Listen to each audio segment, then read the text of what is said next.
ये कहानी है एक ऐसे बाप और उसके बेटे की जिसको सब ने विलन बना दिया।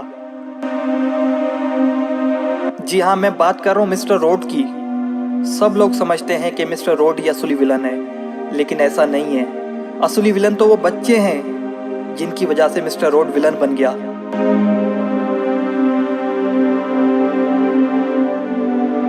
मिस्टर रोड और उसके बाप ने बहुत ज्यादा मेहनत करके एक आइसक्रीम की कंपनी बनाई जिसका नाम फ्रोस्टी एंड व्हील्स रख दिया।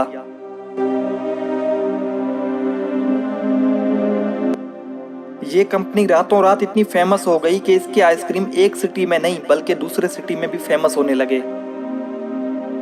इस कंपनी की फेमस होने की वजह इसके 3 ऐसे रेसिपी थी जिनकी वजह से आइसक्रीम का टेस्ट इतने मज़े का हो जाता था कि बच्चे क्या बड़े भी बार बार खाने के लिए मजबूर हो जाते थे।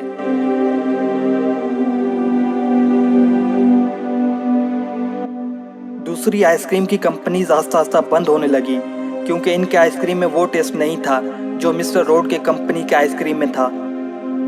लिहाजा सब कंपनीज ने मिलकर एक प्लान बनाया कि किसी तरीके से मिस्टर रोड के पापा से वो रेसिपी चोरी किया जाए। इन लोगों ने अपने प्लान में 2 बच्चों को शामिल किया। वो बच्चे मिस्टर रोड की कंपनी के सामने ही रहते थे। इस बात का प्रूफ इस गेम के फुल नेम से पता चलता है, आइसक्रीम हॉरर नेबर। अगर हम गौर से देखें तो हॉरर सिर्फ मिस्टर रोड ही है।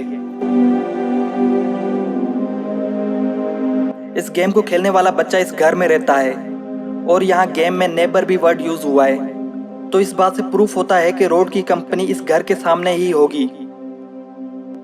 इसी बात का फायदा उठा के कंपनीज वाले इन बच्चों को टॉयज और पैसों का लालच देते हैं ताकि वो रोड की कंपनी में जाके किसी तरीके से वो 3 जूसर मशीन चोरी करके आए जिससे मिस्टर रोड की कंपनी का रेसिपी का पता चले।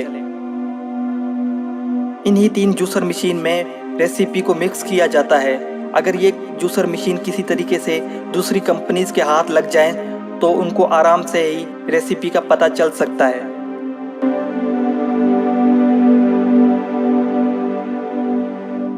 कंपनीज का बच्चों को प्लान में शामिल करने की सबसे बड़ी वजह यह है कि वो बच्चे हैं। अगर वो पुलिस के हाथों लग भी जाते हैं तो पुलिस उनको बच्चा समझ के छोड़ देगी और इसी तरह कंपनी का नाम भी नहीं आएगा और उनका काम भी हो जाएगा।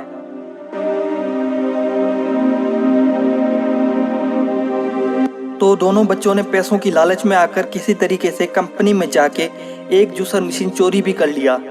और इस बात का प्रूफ ये है कि जब हम गेम को स्टार्ट करते हैं तो रूम के अंदर एक जूसर मशीन भी होता है और जब वो जूसर मशीन को क्लिक करते हैं तो वहाँ लिखा होता है रोड एटम्स। इसका मतलब है ये जूसर मशीन रोड का है। अगर ये जूसर मशीन रोड का है तो इस घर में क्या कर रहा है, तो इस बात का प्रूफ होता है कि ये चोरी किया गया है।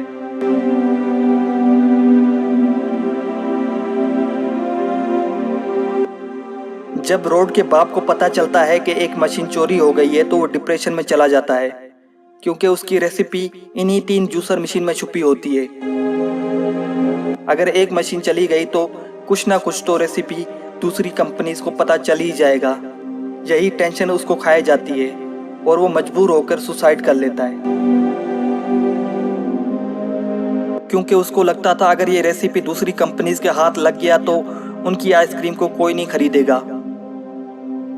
रोड के बाप के सुसाइड के वक्त एक मास्क भी पहना होता है जो सुसाइड करने के बाद वो मास्क नीचे गिर के टूट जाता है। ये वही कमरा है जिसके अंदर रोड के बाप ने सुसाइड की और ये वही मास्क है।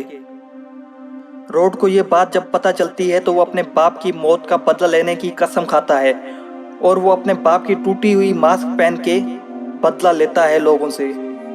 सबसे पहले वो गार्ड को मारता है क्योंकि उसको लगता है अगर वो गार्ड उन बच्चों को रोक पाता तो उसका बाप कभी नहीं मरता और ना ही वो सुसाइड करता।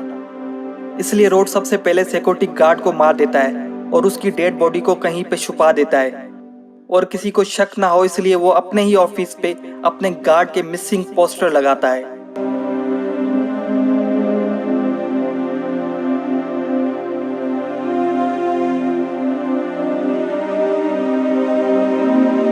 और अपना टूटा हुआ मास्क जो कि इसके बाप के फांसी के बाद टूट चुका था वो पहन के इन बच्चों के मोहल्ले में चला जाता है। क्योंकि वो बच्चे होते हैं उनको इतनी समझ नहीं होती तो दोनों बच्चों में से एक मोटू बच्चा रोड से आइसक्रीम खरीदने आता है और रोड उसे किडनैप कर लेता है।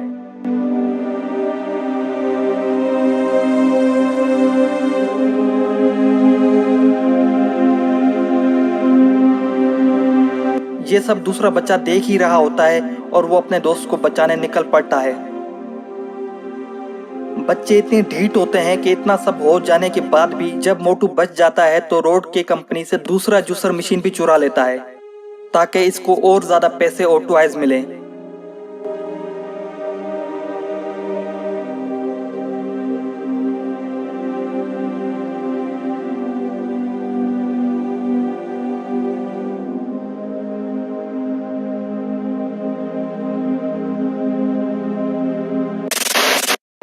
तो दोस्तों हमारी स्टोरी यहीं खत्म होती है। आई होप तुम्हें ये स्टोरी पसंद आई होगी।